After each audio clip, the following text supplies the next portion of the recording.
There you go. Now, it's my extreme pleasure to introduce this morning's first keynote speaker. His name is Bob Muglia. Bob is the president of the Server and Tools business at Microsoft. Bob is responsible for infrastructure, developer software, which includes Windows Server, SQL Server, Visual Studio, virtualization products, System Center management products, and Forefront products, and even other products. Bob is one of the most responsible people in this building right now. And we're so glad that he's going to join us.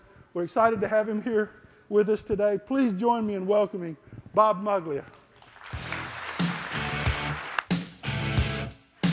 Have some fun.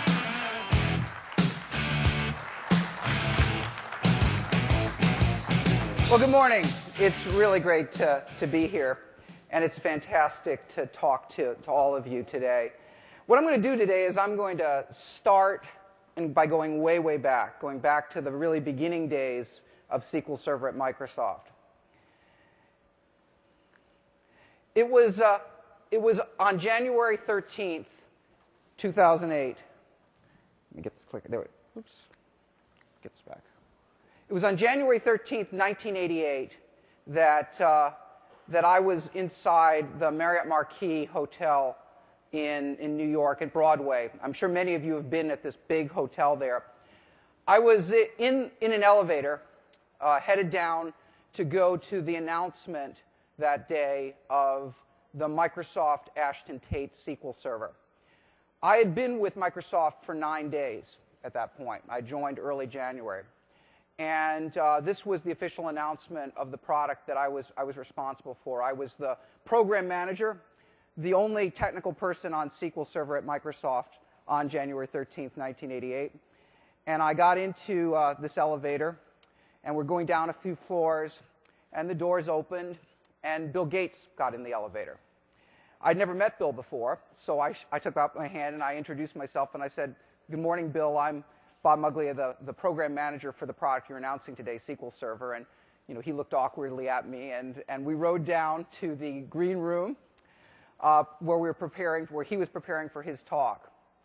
Now, you might not have guessed it, but back then, Bill was actually pretty nervous doing this talk. He kept talking about how Ed Esber, who was the CEO and president of Ashton Tate, had been practicing his speech for weeks, and Bill had barely looked at his coming out there. Fortunately, Steve Ballmer was backstage with Bill, and in classic Steve fashion, he was cheerleading, jumping up and down, and giving Bill energy. And naturally, Bill did a fantastic job, and actually Ed did a fantastic job, and it was a great announcement that day. And that afternoon, I was involved in doing some demonstrations for the press and for industry analysts, where I was demoing SQL Server on OS/2 for the first time. It was the first public demonstration of the product. And I was showing off the then brand new client-server programming model that SQL Server was very much bringing to market and introducing. It was an amazing time back then. I mean, things were pretty much different. Let me ask you a question. This is that product. This is it. It's the Ashton Tate Microsoft SQL Server. Now, it's hard for me to see out in the audience, but did anyone work on this product, this OS/2 product? I see some hands going up. There are a few folks that remember. Yeah, how about that? We've come a long way, baby, since this product. It's come an awful long way. You'll be happy to know that this box says that it includes both 5¼ and 3½ inch floppy disks inside it. And I personally laid the software down on every one of those floppy disks when this product shipped. So, I think about what this product meant to the industry and to Microsoft, and it was in so many ways a dawning of a new era. It was the beginning of so much of what's come since then. And you look at where we are today, and it's hard to imagine the humble beginnings back there.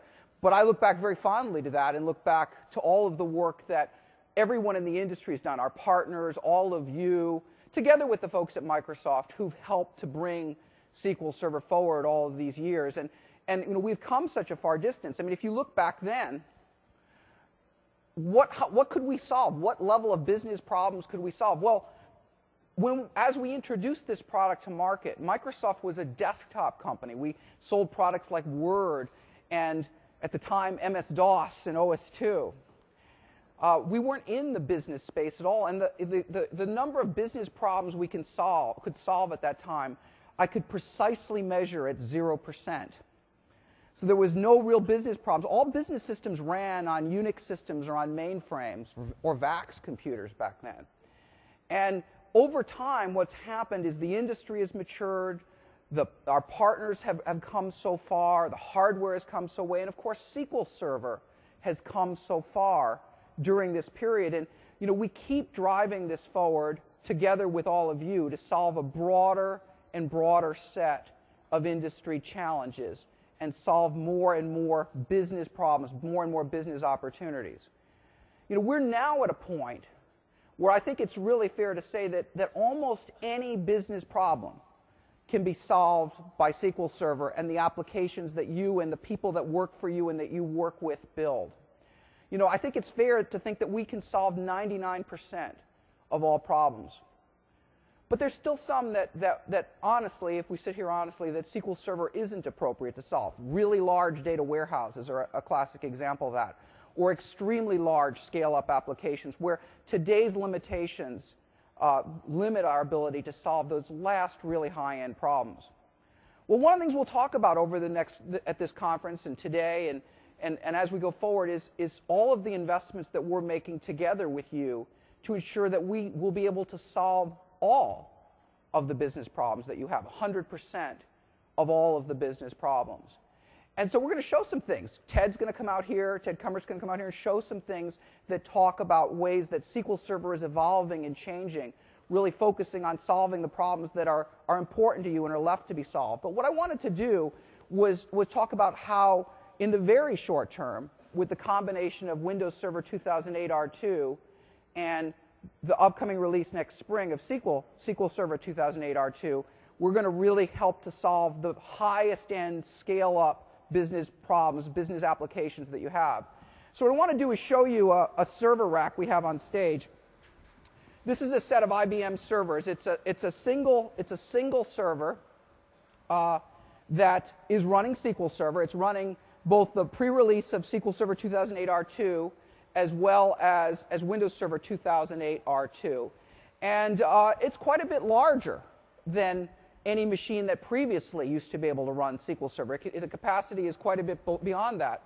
So if we can switch to the demo screens, I'll show you that in fact what we're doing is we're running this with not just 64 different processors, but we're running it with 192 processors. So we've increased the scale here dramatically.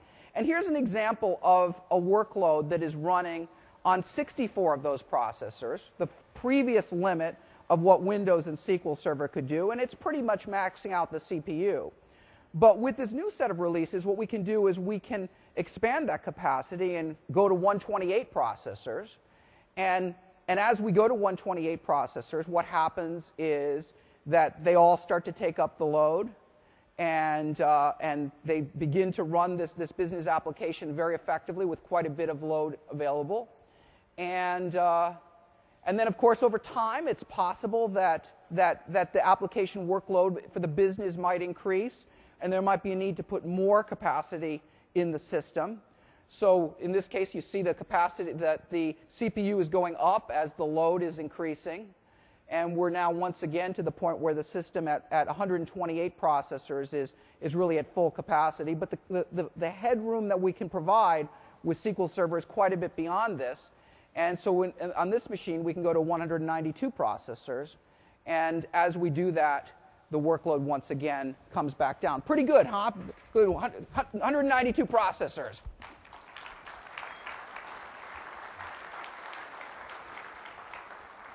Now, what has really impressed me about this work is that the architectural limits are quite a bit higher. They're actually 1,024 processors, but realistically scaling up a database application above 64 different cores or threads is a very complicated thing to do. And combining the work that the Windows Server team has done with some major new changes in the kernel removing some core locks. There was a lock that was removed called the dispatch lock that very much freed up capacity and removed contention in the kernel, together with a lot of great work that the SQL Server team is doing. We are seeing capacity increases on the order of 1.6 as you add incremental processors, which is quite good for the industry average. I mean, if you look at what's the best systems that are running on Unix, for example, typically that's about the kind of capacity increase you get, or maybe even a little less. So we feel very, very good that the combination of SQL Server together with Windows Server is world-class in terms of its scale-up. And very clearly, this solves a significant amount of the scalability issues for very, very large, high-end business systems. And we'll talk through this conference about other solutions we're providing to both improve manageability of systems and to provide other solutions for high-end scale-up and scale-out systems. Particularly, we'll talk about what we're doing around data warehousing, which I think is very, very exciting.